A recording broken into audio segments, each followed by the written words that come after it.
What's up, everybody, and welcome to another episode of Chiefin with Daily Dale. I'm your host, Dale Fowler, along with my partner, Lonnie. How you doing today, bro? Good. How you doing? Man, hanging in there. We just got done watching that game two of the NBA Finals. Pretty Yeah, stressing. Miami tied stressing. it up 1-1. I know you're a Denver fan. You stressing out there. That's weird, everybody. He's a Denver fan, a Denver Nuggets fan. Like, Yeah, yeah. Denver Dale knows the Broncos. story behind my Denver Nuggets love, man. It's my girlfriend took me to my first ever NBA game that actually so happened to be the team that we went to go visit Lit. last year when Jokic Joker went on his MVP run. So yes, that's my team that I fell in love with. And yes, we were just heartbroken today with that loss in game two. Hey, it's a long series though. Still got the game seven. Maybe they can go still a couple more in Miami. We'll see. Game three on Wednesday. Also, before we even start the episode today, we'd like to give our deepest condolences to the Hunt family. Mrs. Norma Hunt, Lamar Hunt, founder of the Kansas City Chiefs wife has passed away today, this Sunday, and we just we're praying for the Hunt family. Really pillars of the community in Kansas City, especially with them starting the Kansas City Chiefs, contributing to a lot of things in the community as well too. Just a lot.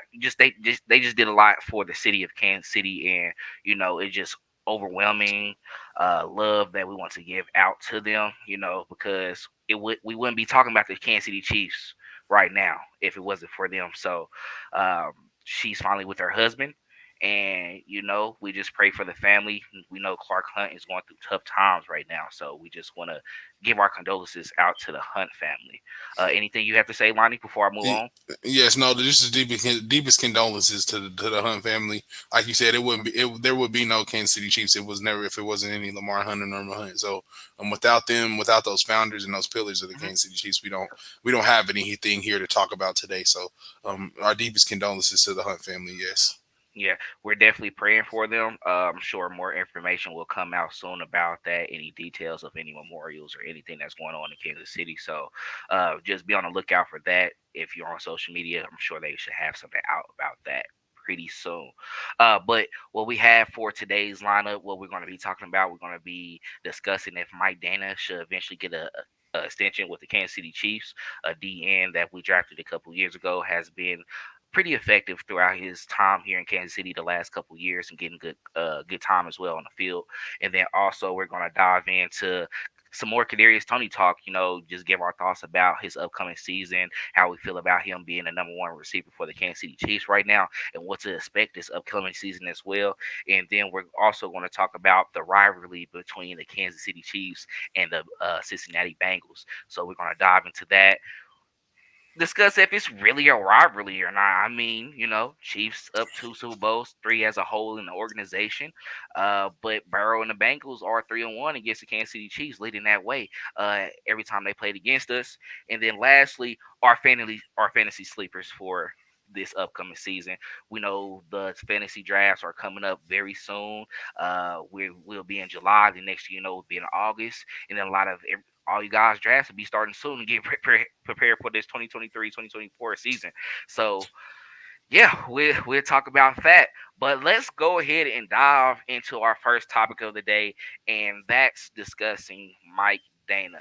Now, Lonnie, do you think that he should get a contract extension from the Kansas City Chiefs? It's just been circulating out there, even though he's only been on the team for about 2 years. But is this a time to go ahead and try to extend him, free up a little bit of space? Not that he's making anything that's really effective towards the cap space at all, but what you feel like he did enough to really get that contract yet? So I think Mike Dana. I think so far, if we see as far as like his resume from when he was drafted till now, yes, he has done enough to earn an extension. Now, I see how significant. I can't say because, like you said, he's been on the team for about 2 years.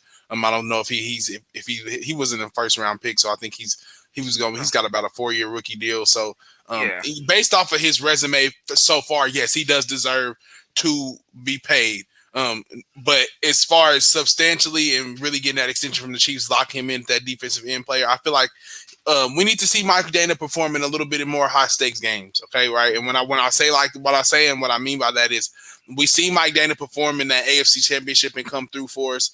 But we did have Frank Clark. We had, of course, Carlos Dunlap.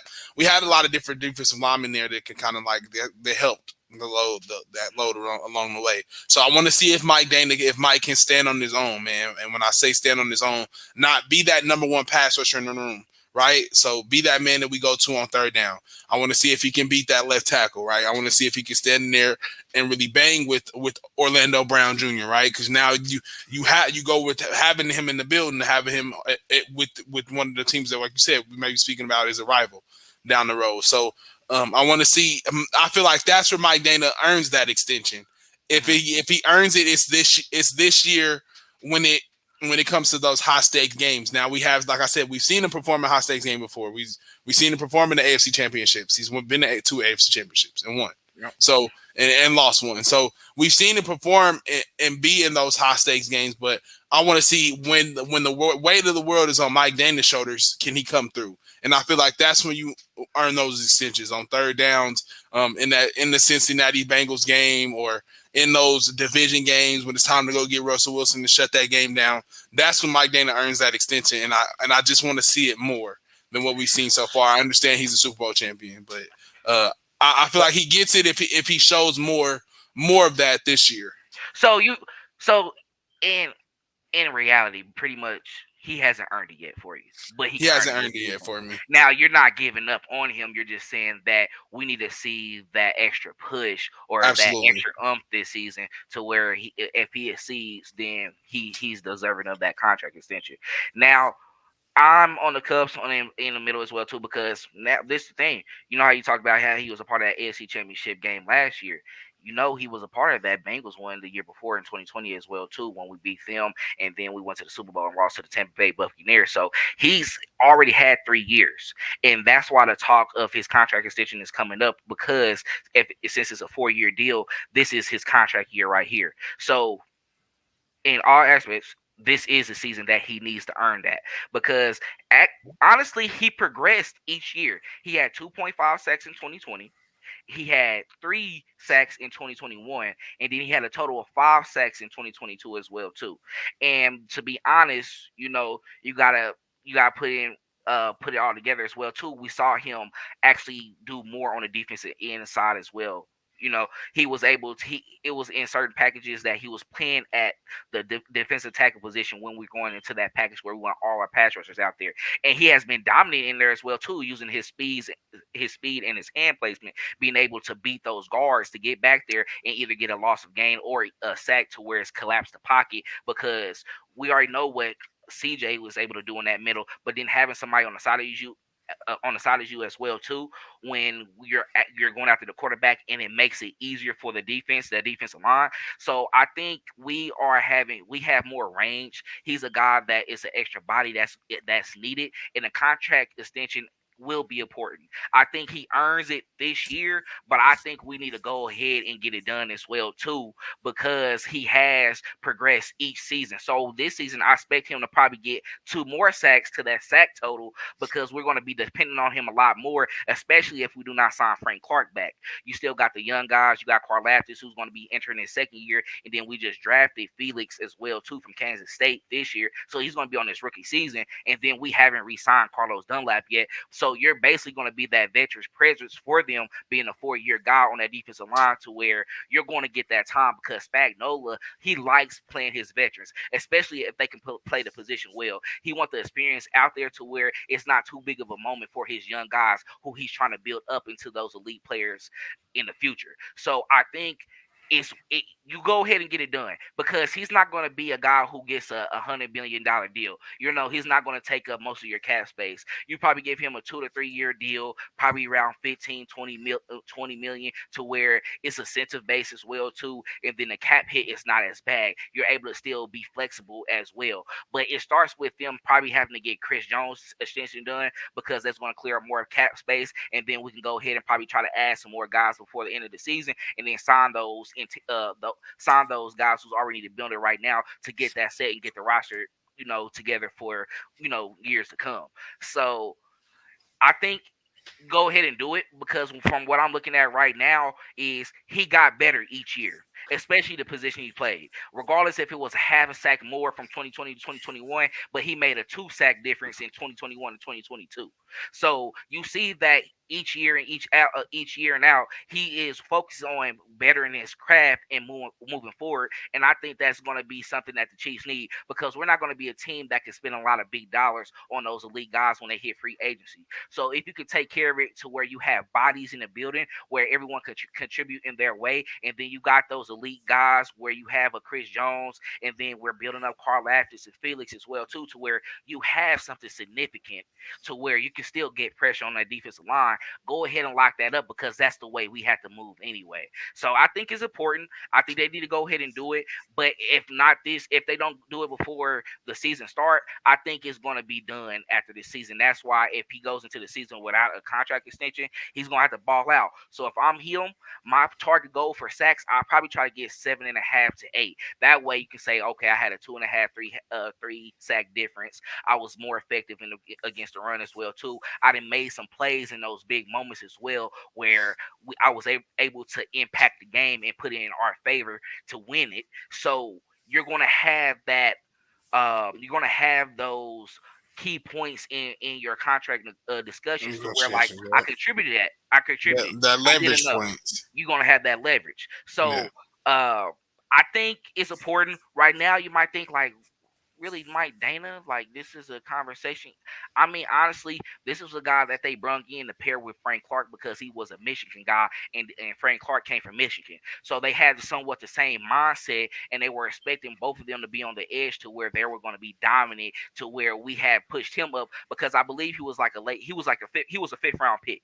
He was a DN, but he was someone that had he had what we were looking for, and especially with him having the speed on the outside as well too, he has a nice jump off the ball. But as it comes together, it's going to be more fluent and it's going to look a lot more finesse wise than what you saw with Frank Clark, because he was phenomenal at that. So I think you work with him. You keep pushing him up because he can be one of those guys that you bred it into your own, to where okay, he might be someone that after his years with Kansas City, he might be a journeyman, but he's contributing to every team he goes to. You might see him go to a team like Carolina or Atlanta for 2 years where he's effective. You might do a lot of that to where it's significant. So I mean, get it done because he's a part of. I think this is those are key things. A part of a dynasty as well too. Bring in those guys that you feel that are not seen in a spotlight that spotlight as much as others, but he is it's effective, it's impactful. So it'd be nice to see. We'll see how it goes. I think it's going to be fun. I think he's going to have a better season than what he had last year, so we'll see how it goes. I'm predicting for him 7.5 sacks and probably around 3 to 4 tackles for a loss, and then you see him make some key fumbles as well too, forced fumbles. So I think you might see a bigger impact from him this upcoming season. But let's go ahead and move on to our next topic, or this half of the episode. So Lonnie, we've been hyped about Kadrius Toney for a long time. It's been a lot of hype going on ever since he came over to the Chiefs and he started getting clocked with us, and then he started making plays in it. Throughout his time with the Chiefs, this last half of the season, we saw it in the Super Bowl as well too. The longest punt return in the Super Bowl that set them up for a touchdown and put them ahead as well. So, Lonnie, what's your thoughts on Kadarius Toney this upcoming season? Yeah, so I'm very excited to see KT this season, right? KT, we got KT in the middle of the season last year, Kadarius Toney in the middle of the season last year, and he was that guy that we really thought Miko could be for us, that end around guy, that coverage reader guy, that sweep guy that we have on our offense to kind of gauge things. I'm super excited to see KT and his evolution as a wide receiver, especially in this offense. We know he's going to be used as kind of like that sweep guy. Miko and Tyreek took that position to another level when they were here, just by being able to read coverages and adjust to what you're seeing out there on the field. I feel like that's going to be a big evolution, a big step that I want to see for KT and Sky. I want to see if they can make that same adjustment that Miko and Tyreek made. just adjusting the coverages, noticing mannerism and things like that. Just noticing the man coverage, anything, because that's usually what Andy Reid is doing it for is a coverage recognizer. So I want to just see if Kadarius and Scott can take that next step as a player, really reading the defense, really taking that jet sweep position like we've seen in the past years by Mecole and Tyreek, taking it and really revolutionizing it, right? Really bringing it, reviving it, giving it a new look in this offense. Because we seen it with players like Tyreek and Mecole, and it was kind of like a shared position for a moment in time with them, but um, we really can see it with KT and Scott, right? We seen the effects of it in the Super Bowl, that jet sweep motion, getting those linebackers flowing, getting those DBs flowing, and them having to pass stuff off. That's just causing a lot of commotion, easy touchdowns. So just really seeing if they can revolutionize that position, seeing if they can flourish at that position, just seeing how it goes, because we got Richie James there too. So we know he's going to be a part of that jet sweep motion group. So really just seeing if they can revolutionize the position and take it to the next level is what I want to see. But I really want to see. I'm really excited to see KT in that position. I feel like he'll be a great number one wide receiver. I feel like he's gonna really make that position move, really give us some juice there. That juice that we had when we had 10. I feel like we're gonna get it right back, and it'll be even better. I can't wait to see it. Now I noticed that you said that you seen KT. Um, they wanted him to do more of the Moko or be like that. Honestly, I think they want KT to be our Tyreek Hill, and not saying that they want him to be exactly like Tyreek Hill, but with his speed and then also his knowledge at the wide receiver position as well too. Because unlike Tyreek Hill, he actually started out as a running back, and then they transferred him over to being a wide receiver. But with KT, he went to college as a wide receiver, and his route running is very fluent.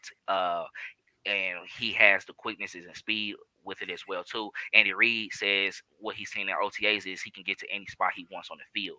So when you have a receiver like that in your offense to where he can get open at any time and he always find a way for him to be in position to where he's trying to get to on the field, that's important to the offense that the Kansas City Chiefs are running.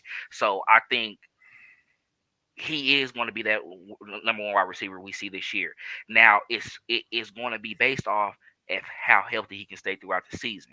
Now, not trying to take anything away from the Giants, but one of the things that the Kansas City Chiefs were acknowledged from in this offseason awards, I think the NFLPA had where they pull out, they said that the Chiefs had one of the best training staffs in the league, which is very true because you got to think about the injury that Mahomes had this upcoming season, and the trainer was able to get him to the point to where he was able to still be fluent throughout the game, and he was going to still deal with those nagging injuries throughout. However, they made it to the point to where it wouldn't be re-aggravated or be be as bad as he came into the game, right?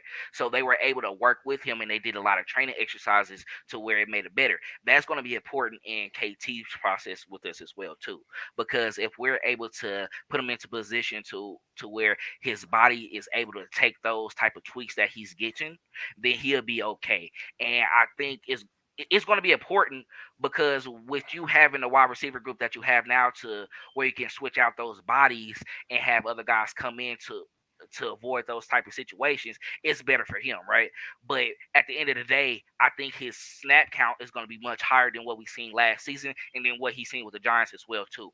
I think they want to have him out on the offense as much as possible, and there he's gonna if he stay up, he's gonna be our 1,000 plus receiver since No doubt. since we had Tyreek Hill. That's going to be great, along with what Travis Kelsey going to bring as well too. So I think he has the capability of being a number one receiver. I think he's going to be able to flourish in his offense, especially working with Andy Reid. So Chiefs fans, I'm gonna say it right now, and I'll just put the bread in the basket. Don't worry about getting D Hop. Don't worry about getting another trade or nothing like that. We got the guys in the offense on the roster right now that can do whatever we need. KT is gonna be the number one option. Sky Moore, he's gonna be the second and third option. MVS, we know what he brings to the table. He's always gonna be an option out there for Mahomes as well too, especially with the chemistry. And then you got young guy. Then you got just the Justin Watsons, the Justin Ross, maybe if he can be able to get on the roster. Richie James games, like you said. So we have it to where he can avoid those those nagging injuries that he dealt with in New York. And I think he's going to be okay. So I feel he will be the number one wide receiver here in Kansas City. I think once they see what he brings to the offense this season and they see us in another AFC championship game, see us in another Super Bowl, maybe possibly another Super Bowl win, this will be okay. And then you got him for another 2 years after that. And then you can talk about the next contract extension on his final year of the contract of his final year of that contract that he's on right now. So Because he's you're gonna good. get paid. He's He's gonna gonna get get paid. paid. And he's gonna He's be gonna get paid. paid. And if he has a healthy season with us, we're gonna pay him because I don't think they're gonna want to let another one of those walk out the door again. Walk out the door, And I exactly. think he wants to win. I think he likes being around here. He wants to play with a quarterback like Patrick Mahomes. And it's not taking nothing away from Tyreek, but with his skill set, everyone wants him. Why would he not go to a team that's going to offer him more than what you can imagine what Kansas City gonna do? Now, over here we care about legacy and rings. But sometimes you can set up your family for the future, so who knows? KT might like it. He might want to be here. He might want to have legacy, something where his kids can remember him by as well too. It's a lot of things that comes into that. But hey, I think it can happen. I think he'll be the number one receiver for the Kansas City Chiefs. Can't wait for the season to start. We gonna It's see. gonna be here shortly. It's gonna be here We'll shortly. see. Hey, but we're gonna go ahead and send it over to the commercial. When we come back, we're gonna be discussing our fantasy sleepers and then the rivalry between the Kansas City Chiefs and the Cincinnati Bengals right here on Chiefin with Dilly Dale. Be back soon. What up, KC? On the heels of yet another Kansas City Super Bowl victory, we have an awesome opportunity for you to broadcast your business to the local Kansas City market. We've created something called Kansas City Sports Company, which is a sports media hub for multiple live shows, all of which cover all the local Kansas City teams. Now, we have 30-second ad spots, 60-second ad spots, we have event sponsorships, studio sponsorships, show sponsorships, and much, much more. This is a great opportunity for you to start early with us and broadcast your business to a very dedicated, very enthusiastic Kansas City audience. Contact me or hit the Contact Us link on our website to learn more about this opportunity. What's up, everybody, and welcome back to the show. Now, diving into our next topic, we're going to be discussing the rivalry between the Kansas City Chiefs and the Cincinnati Bengals. Now, the Bengals are leading the Chiefs when it comes to head-to-head matchups, 3-1. However, the Chiefs are still two Super Bowls ahead of the Cincinnati Bengals. Now, I'm not taking anything from the run when they beat us in the AFC Championship game in 2021. They went on to take on the Rams in the Super Bowl. But however, they weren't able to finish the job, which resulted into them not winning the Super Bowl this year. Then the next year, taking on the Chiefs again in the AFC Championship game in the same spot at Arrowhead Stadium, but this time losing 23-20, and then the Chiefs were able to go ahead and win their second Super Bowl in the Patrick Mahomes era, and Patrick Mahomes winning his second Super Bowl MVP. What are your thoughts about this, Lonnie? Is this excuse me, that we uh can potentially compare to Peyton Manning with the Colts and the Broncos uh against Tom Brady and the Patriots? What's your thoughts about that? Yeah, this is this is that same type of rivalry, right? I feel like the Chiefs have been on the wrong side of this rivalry for the past couple years now. Anytime you're losing and you've been a loser in any type of game or series, it's definitely a rivalry because you need to win, right?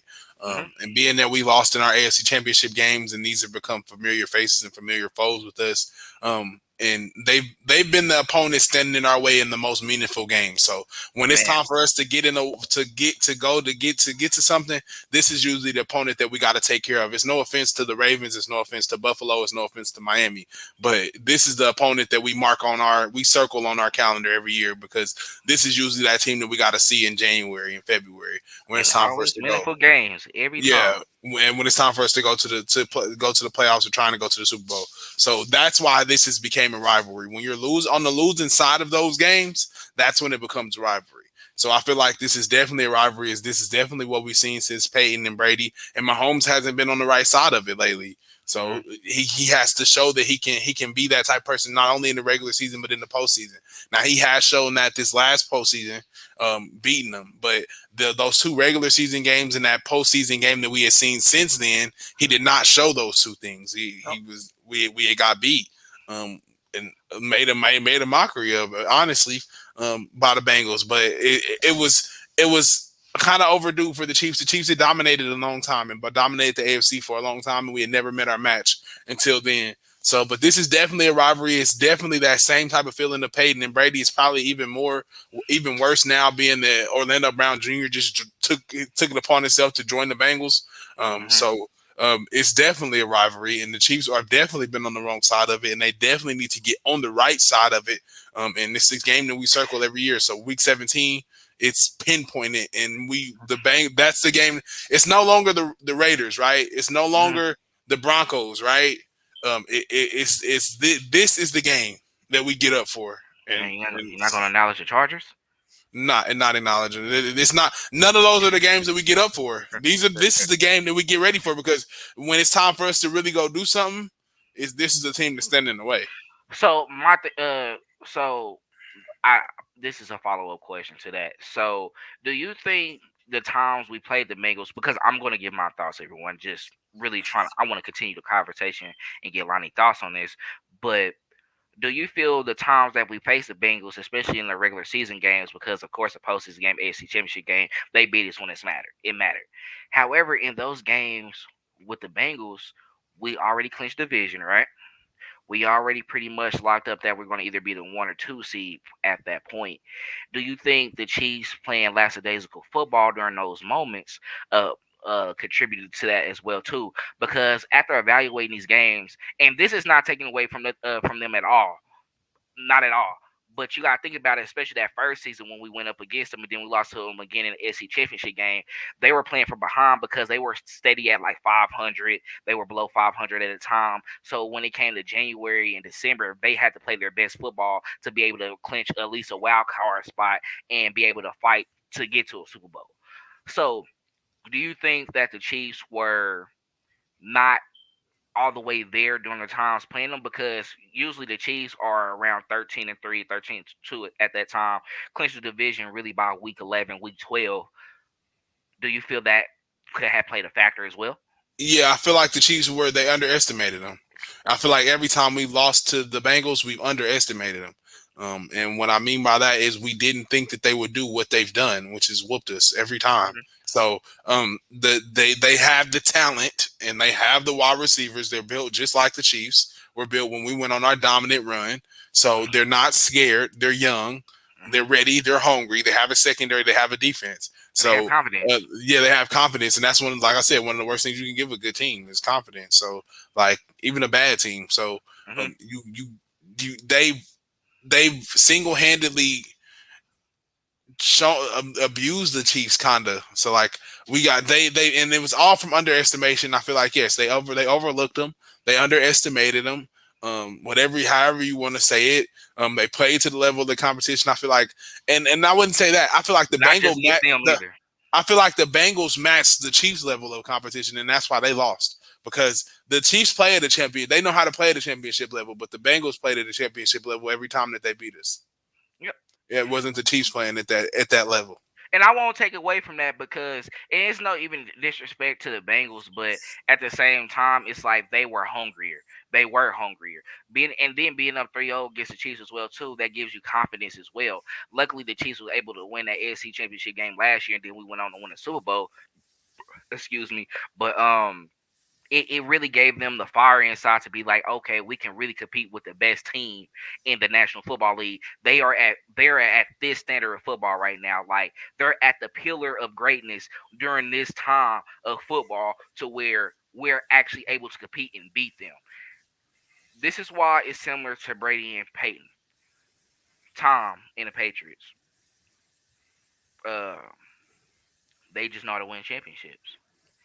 Peyton Manning and the Colts and the Broncos, Peyton Manning in general was trying to chase that greatness. He had a great football mind, probably not the most athletic out there, but he just know how to make a play, to just pick apart a defense. His IQ is on another level. He's one of the greatest football minds when it comes to that office position that ever played the game. But Tom, he was just a winner. and he was a part of a good organization as well too, with Bill Belichick. Bill Belichick, excuse me, one of the greatest defensive minds in the game. So all he had to do was manage the game to the best of his ability, put points up on the board, get it to his weapons, and he's fine. It's similarities here because we have an offensive guru, Andy Reid, the Kansas City Chiefs. Then you have Patrick Mahomes, one of the most talented physical specimens that we saw play the quarterback position in the National Football League. You have that combined, you're going to be set up for greatness anyway. You're going to be set up to win games. You're going to be fine. You're going to be able to get to the point of the postseason to where you're going to compete for that Super Bowl and eventually get a Lombardi. They did it twice. Burrow, with how the Bengals is set up and how their organization is set up, they had a history of not wanting to pay players, right? Or they always overplayed players to where they had the weapons, but it never could come together, especially in the Marvin Lewis era. They were very talented. They were good. He had great quarterbacks like Carson Palmer, and then he had Andy Dalton as well too, along with guys like Chad Johnson, Ocho Cinco, and then you had another one in AJ Green. And now you got two of them with T Higgins and Jamar Chase. They always had the offensive talent. Now, I will give Taylor, the head coach, Zach Taylor, his props because you only gonna go as far as your head coach. And he has put them in a position to where they're able to compete with the Kansas City Chiefs every time they play. I put all that out there to say is Peyton, he always had to beat Tom to at least get to that point of success, right? You knew you was gonna see Tom all the time, but in what seasons were you actually going to be able to get there? Because sometimes they lacked in some areas.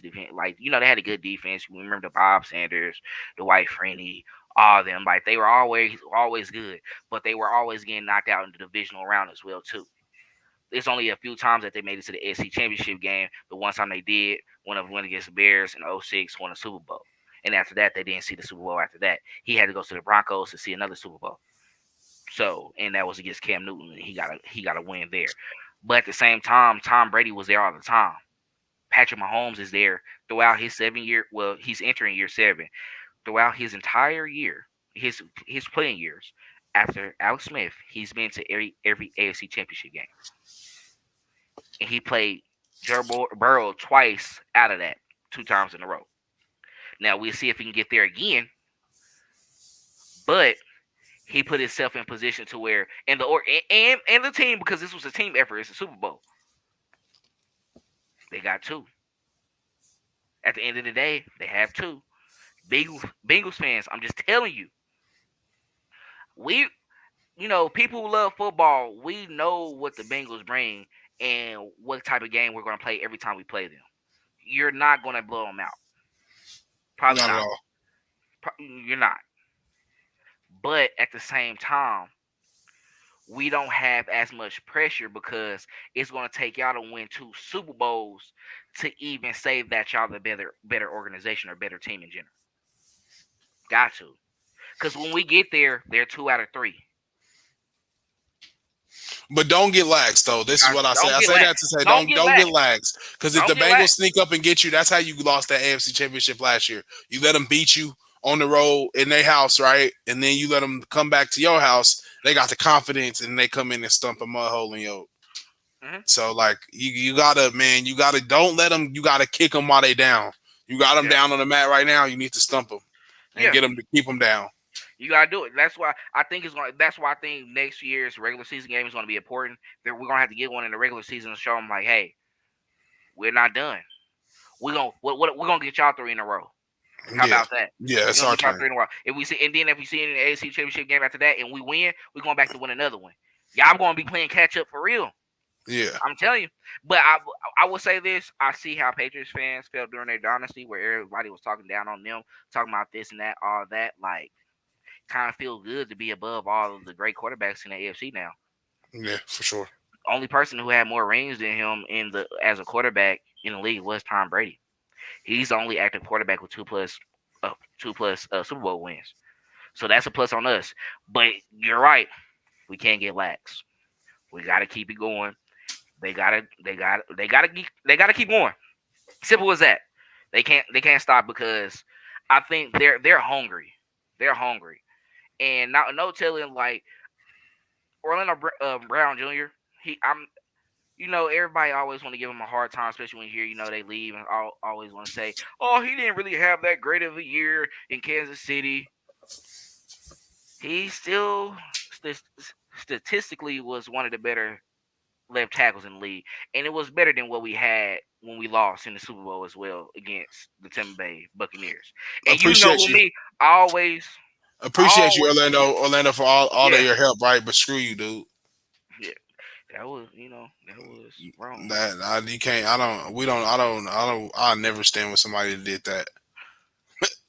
I'm sorry. Business, He bro. understands. It is a business, It's but business. screw you But you too. got to come with them consequences of how people gonna feel when you make a Exactly. business decision like that. And now it's gonna be our business to have Mike Danna line up and whoop your ass every time now for the rest of the year. I'm not playing. You gonna get exposed now, Orlando Brown. I promise. What about George K? Either Philly, one, either all one. They all let them take turns on this. All right, them. come Yeah. on, man. He was getting a little bit heated right there. But hey, that's where we're gonna leave it off though. With that conversation, um, it's a rivalry though. I say all that to say it's a rivalry. Even though you might not have the hardware to like prove it, at the end of the day, they prevented us from probably adding more hardware in 2021. So I mean, we can't say too Exactly. much about that. It is what it is, but it's definitely gonna be fun, and we should see them play probably throughout the next 5 years if they keep on winning the division. So we'll see how that go. But let's go ahead and jump on to our last topic of the day or the night. It's gonna be quick. It's gonna be fun. Ain't too much to talk about going on right now, especially with the Chiefs world. By the way, the Kansas City Chiefs will be visiting the White House on Monday. That's going to be fun. We're going to see some pictures from that, and we'll recap that as well too if they have any updates from there on our next show. But fantasy sleepers, man, this season coming up. Last year, I think I won. I won. I had one fantasy football championship. I won. It was a solid year. Everywhere else, every time I do the money ones, I don't know what it be. I think they be like screwing the rules or something. Like it just be weird. I'll never get a legit roster in the money. Was like, come I on mean, now. I Like came in it third just one time and I almost won. My uncle was like, "You almost won." I wasn't even changing my lineups and stuff, man. I don't. I watch it. I'll try to get with it, but I what's actually up? had What's fun. It's actually fun having to like get on your phone on that Thursday before to make sure whoever playing that day, you gotta make sure you really feel like an owner in a way. Like it is really fun. And then on Sunday, I be get up in the morning. I be like, oh, before 11 o'clock hit because I'm in Mountain Time up here in New Mexico. So our games come on at 11 o'clock opposed to Central Time 12 o'clock. I be having to get up and like, nah. I be like, oh, let me go ahead. I don't care. I do the auto filter my roster. Like, hey, who got the highest points? Because you it's some players that I give a pass to. Like I'd be like, I don't care what they say. He's gonna cook this game. Like he's gonna cook this game regardless. But at the same time, it's a point. It's a point system. Touchdowns, depending on the team you playing. It's like, okay, I go with this just because I need to win. I need to win this week. And I'm be honest, that's how I be like 6-0, sometimes 7-0 going into the later half of the season.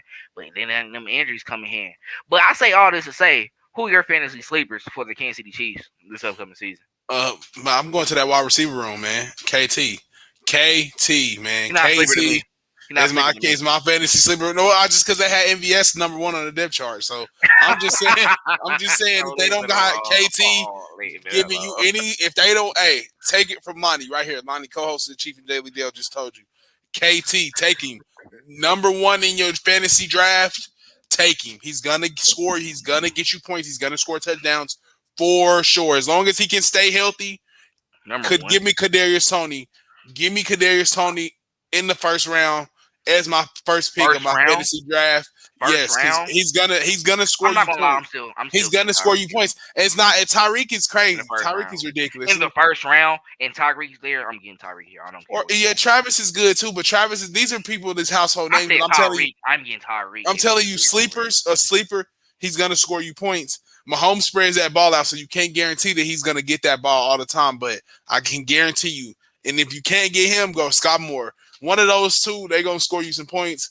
MVS is a wobbler, but You took who mine. you got? You took mine. I was gonna say Sky in the wide receiver position just because I feel Mhm. like he was gonna get more reps.